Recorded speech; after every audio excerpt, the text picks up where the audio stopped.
തട്ടിപ്പു കഥകളെ കുറിച്ച് നമ്മൾ കേട്ടിട്ടുണ്ട്. എന്നാൽ ഒരു വ്യത്യസ്ത തരം തട്ടിപ്പ് കഥ ഇതാ. വിവാഹിതരായ സ്ത്രീകൾക്കായുള്ള ഛത്തീസ്ഗഡ് സർക്കാരിന്റെ പദ്ധതിയുടെ ഗുണഭോക്താവായി ബോളിവുഡ് നടി സണ്ണി ലിയോണിയും.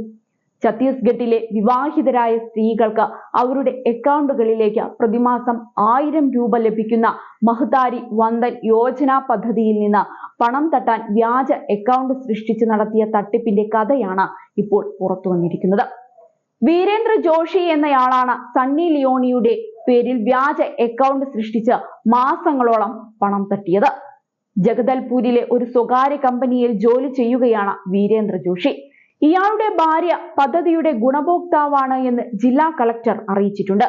സണ്ണി ലിയോണി എന്ന പേരിലുള്ള അക്കൗണ്ടിൽ ഭർത്താവിന്റെ പേരായി നൽകിയിരിക്കുന്നത് ജോണി സിൻസ് എന്നാണ്. സംഭവത്തിൽ പോലീസ് കേസ് രജിസ്റ്റർ ചെയ്ത് അന്വേഷണവും ആരംഭിച്ചു.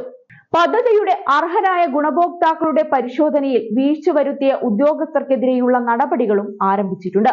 ഛത്തീസ്ഗഡിലെ ബസ്തർ മേഖലയിലെ തലൂർ ഗ്രാമത്തിലാണ് തട്ടിപ്പ് റിപ്പോർട്ട് ചെയ്തിരിക്കുന്നത്. സണ്ണി ലിയോണിയുടെ പേരിൽ 10,000 രൂപയോളമാണ് വീരേന്ദ്ര ജോഷി തട്ടിയെടുത്തത്.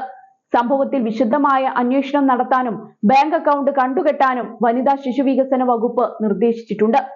അതേസമയം തട്ടിപ്പ് വിവരം പുറത്തു വന്നതോടെ സംസ്ഥാനത്തെ BJP സർക്കാരിനെതിരെ രൂക്ഷ വിമർശനവുമായി കോൺഗ്രസ് രംഗത്തെത്തി. മഹ്താരി വന്ദൻ യോജനയുടെ 50% ഗുണഭോക്താക്കളും വ്യാജമാണെന്നാണ് സംസ്ഥാന കോൺഗ്രസ് അധ്യക്ഷൻ ദീപക് ബൈജ ആരോപിച്ചത്. എന്നാൽ കോൺഗ്രസിന് മുൻകാലത്ത് നൽകാൻ കഴിയാതിരുന്ന സഹായം ഇപ്പോൾ സംസ്ഥാനത്തെ സ്ത്രീകൾക്ക് ലഭിക്കുന്നതിന്റെ കുശുമ്പാണ് പ്രതിപക്ഷത്തിനെന്ന് ഉപമുഖ്യമന്ത്രി അരുൺ സാവു തിരിച്ചടിച്ചു. 2023 നിയമസഭാ തിരഞ്ഞെടുപ്പ് പ്രചരണ വേളയിൽ BJPയുടെ പ്രധാന വാഗ്ദാനമായിരുന്നു വിവാഹിതരായ സ്ത്രീകൾക്ക് സാമ്പത്തിക സഹായം നൽകും എന്നത്. പദ്ധതിയുടെ കീഴിൽ ആനുകൂല്യം ലഭിക്കാൻ അങ്കണവാടി വർക്കർക്ക് ഒരു അപേക്ഷ സമർപ്പിക്കണം. അവർ അപേക്ഷകരുടെ വെരിഫിക്കേഷൻ നേരിട്ട് നടത്തുകയും വിശദാംശങ്ങൾ സൂപ്പർവൈസർക്ക് കൈമാറുകയും ചെയ്യണം.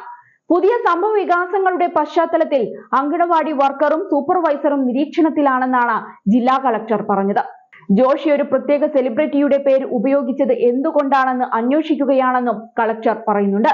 70 ലക്ഷം വിവാഹിതരായ സ്ത്രീകളെ ഗുണഭോക്താക്കളായി കണക്കാക്കുന്ന പദ്ധതിയുടെ 10ാം ഗഡുവായി ഈ മാസം ആദ്യം വിഷ്ണുദേവ് സായ് സർക്കാർ 652.04 കോടി രൂപ വിതരണം ചെയ്തിരുന്നു. നാളിതുവരെ 5000 കോടി രൂപയിലധികം ഈ സ്കീമിന് കീഴിൽ സംസ്ഥാനത്തെ സ്ത്രീകളുടെ ബാങ്ക് അക്കൗണ്ടുകളിലേക്ക് നേരിട്ട് ട്രാൻസ്ഫർ ചെയ്തിട്ടുണ്ട് എന്നാണ് സർക്കാർ അവകാശപ്പെടുന്നത്.